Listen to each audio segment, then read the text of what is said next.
विद्युत धारा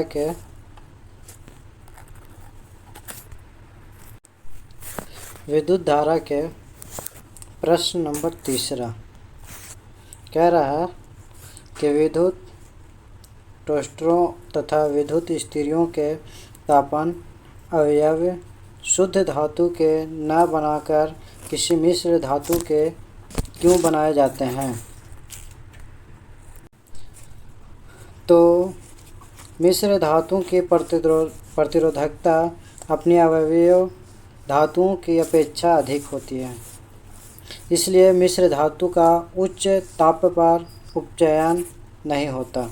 अतः इसका उपयोग विद्युत टोस्टरों, इस्त्रियों आदि के तापन अवयव बनाने के हेतु किया जाता है। प्रश्न नंबर 4 निम्न प्रश्नों के हल सारणी में दी हुई आंकड़ों के आधार पर कीजिए। आयरन Fe तथा मरकरी Hg में कौन सा अच्छा विद्युत चालक है, यानी कि आयरन और मरकरी में सबसे अच्छा चालक कौन सी होती है। तो आयरन की विद्युत प्रतिरोधकता 10 × 10⁻⁸ ओम मीटर है और मरकरी की विद्युत प्रतिरोधकता 94 × 10⁻⁸ ओम मीटर है।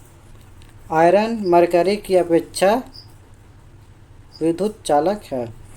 आयरन जो है वो मरकरी की अपेक्षा क्या है, अच्छा चालक है, क्योंकि इसकी प्रतिरोधकता अपेक्षाकृत कम है। दूसरा प्रश्न है, कौन सा पदार्थ सर्वश्रेष्ठ चालक है। तो सिल्वर की प्रतिरोधकता जो है 1.60 × 10⁻⁸ ओम मीटर है, इसलिए सर्वश्रेष्ठ चालक है क्योंकि इसकी प्रतिरोधकता सबसे कम है।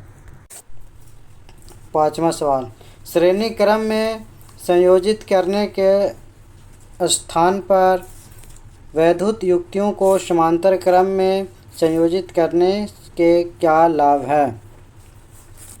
तो विद्युत युक्तियों को समांतर क्रम में संयोजित करने के निम्न लाभ होते हैं। पहला जो है समांतर क्रम में प्रत्येक युक्ति में पूर्ण विद्युत विभव प्राप्त होता है, जबकि धारा विभक्त हो जाती है। प्रत्येक युक्ति में धारा उसके प्रतिरोध के अनुसार जाती है। दूसरा पॉइंट है कि यदि एक युक्ति को ऑफ ऑन करते हैं तो अन्य युक्ति अपना कार्य सुचारू रूप से करते रहते हैं।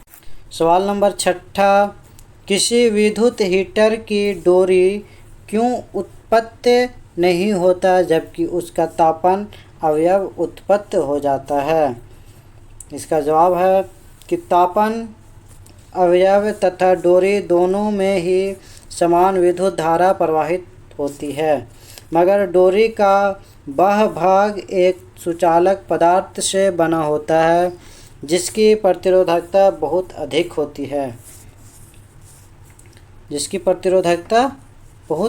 होती है, तथा इसी कारण प्रतिरोधक भी हीटर का तापन अवयव सुचालक धातु से निर्मित अर्थात कम प्रतिरोधकता वाला होता है, इसलिए यह उत्पत्ति हो जाता है मगर डोरी उत्पत्ति नहीं होता है।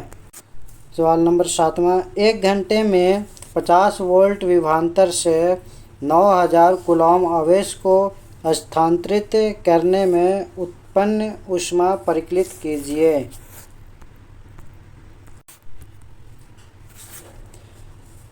तो वोल्ट बराबर V, यानी कि 50 वोल्ट है। टाइम लग रहा है कितना, टाइम लग रहा है यहाँ पे 1 घंटा, और Q कितना है 96,000, ठीक है। और H बराबर फार्मूला होता है VIT ठीक है, और आई बराबर होता है क्यू बटा टी। तो एच बराबर हो सकता है वी गुने क्यू। ठीक है, तो 50 गुने 96,000 तो कितना हो जाएगा 48 लाख जूल। तो अब इसको जूल है तो किलो जूल में करेंगे तो कितना हो जाएगा 4800 किलो जूल। नेक्स्ट क्वेश्चन, 20 ओम प्रतिरोध की कोई विद्युत स्त्री 5 एम्पियर विद्युत धारा लेती है तो 30 सेकंड में उत्पन्न ऊष्मा को परिकलित कीजिए। तो आर बराबर दिया हुआ है, आर बराबर दिया हुआ है कितना 20 ओम। ठीक है, और आई बराबर 5 एम्पियर और टी बराबर 30 सेकंड। तो यहाँ पे एच बराबर ऊष्मा बराबर फार्मूला होता है आई स्क्वायर गुने आर टी, आई स्क्वायर गुने आर टी। तो आई कितना है 5, तो 5 गुने 5 हो जाएगा क्योंकि स्क्वायर है, तो 5 गुने 5। और आर बराबर कितना दिया होता है 20, तो गुने 20। और टी बराबर कितना है 30 सेकंड, तो गुने 30। तो कितना हो जाएगा 15,000 जूल। तो 15,000 जूल को किलो जूल में करेंगे क्योंकि 1,000 जूल बराबर 1 जूल होता है, तो इसलिए 15,000 जूल बराबर 15 जूल। ये एक्सरसाइज का क्वेश्चन पूरा कंप्लीट हो गया।